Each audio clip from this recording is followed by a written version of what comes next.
छठे चरण के मतदान के समापन के साथ ही 7वें चरण का चुनाव प्रचार अब तेज हो चुका है। इस बीच बिहार से पंजाब तक आज ताबड़तोड़ रैलियां हैं। आपको बता दें कि प्रधानमंत्री नरेंद्र मोदी आज उत्तर प्रदेश में 3 जनसभा करेंगे, तो वहीं गृह मंत्री अमित शाह बिहार और पंजाब में 3 जनसभाओं को संबोधित करेंगे। इसके अलावा समाजवादी पार्टी अध्यक्ष अखिलेश यादव सलेमपुर और बलिया में अपनी रैलियों को धार देंगे। बिहार के रोहतास में एक चुनावी रैली को संबोधित करते हुए AIMIM प्रमुख असदुद्दीन ओवैसी ने प्रधानमंत्री नरेंद्र मोदी पर जमकर निशाना साधा। जहां ओवैसी का कहना है कि पीएम मोदी अपने भाषणों से बार बार मुसलमानों का अपमान करते हैं। यही कारण है कि पीएम मोदी तीसरी बार प्रधानमंत्री नहीं बनेंगे। आपको बता दें कि ओवैसी प्रियंका चौधरी के समर्थन में इस रैली को संबोधित करने पहुंचे।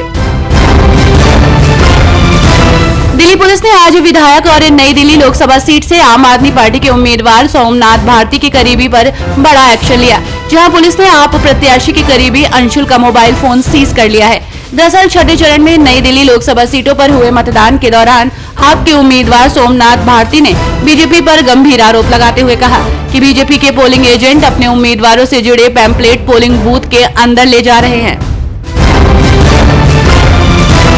काराकाट लोकसभा का चुनाव अंतिम चरण में है। 1 जून को उनके लिए मतदान होना है और इसी क्रम में काराकाट में एनडीए प्रत्याशी के रूप में चुनाव लड़ रहे भारत सरकार के पूर्व केंद्रीय मंत्री उपेंद्र कुशवाहा के समर्थन में बिहार विधान परिषद के सभापति देवेंद्र चंद्र ठाकुर बारुल जा पहुंचे, जहां उन्होंने सर्वदलीय बैठक के बाद मीडिया से बात करते हुए उनके हर सवालों का बेबाकी से जवाब दिया।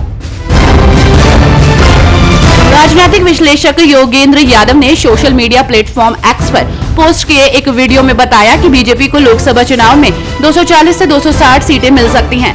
साथ ही एनडीए के सहयोगी दलों का जिक्र करते हुए ये भी बताया कि उन्हें 35 से 45 लोकसभा सीटें हासिल हो सकती हैं। इसके अलावा योगेंद्र यादव के मुताबिक इस चुनाव में कांग्रेस को 85 से 100 सीटें मिलने का अनुमान है।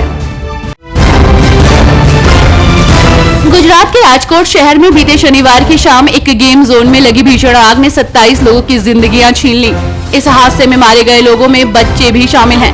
फिलहाल घटना की जांच SIT को सौंप दी गई है। हालांकि गुजरात में ये कोई पहला हादसा नहीं है, बल्कि पिछले कुछ सालों में गुजरात देश के सबसे ज्यादा खतरनाक हादसों का गवाह बना है, जिसमें सैकड़ों लोगों को अपनी जान गंवानी पड़ी है। लोकसभा चुनाव में हर रोज अलग अलग प्रत्याशियों के द्वारा अलग अलग तरीके की मांग रखी जा रही है।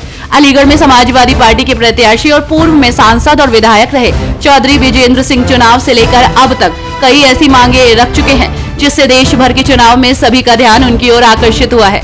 अब चौधरी विजेंद्र सिंह के द्वारा एक नई मांग रखी गई, जिसमें उनके द्वारा चुनाव आयोग को एक पत्र लिखा गया। उस पत्र को अलग अलग माध्यम से चुनाव आयोग में भेजा गया है। कांग्रेस अध्यक्ष मल्लिकार्जुन खड़गे ने एक बार फिर से केंद्र सरकार पर हमला बोला। हिमाचल प्रदेश में मीडिया से बात करते हुए खड़गे ने कहा कि ये चुनाव जनता बनाम मोदी, जनता बनाम बीजेपी और जनता बनाम RSS हो रहा है। साथ ही कहा कि लोग हमारे और अपने लिए लड़ रहे हैं, ऐसे में हमारी जीत की संभावना ज्यादा है। इसलिए मैंने पहले कहा था कि 4 जून को इंडिया गठबंधन सरकार बनाएगा।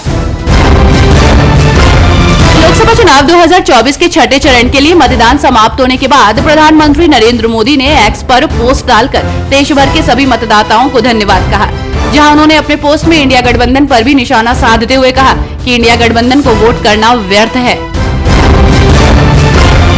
झारखंड के मुख्य निर्वाचन पदाधिकारी के रवि कुमार ने कहा कि लोकसभा चुनाव 2024 के छठे चरण का चुनाव शांतिपूर्ण संपन्न हो गया है।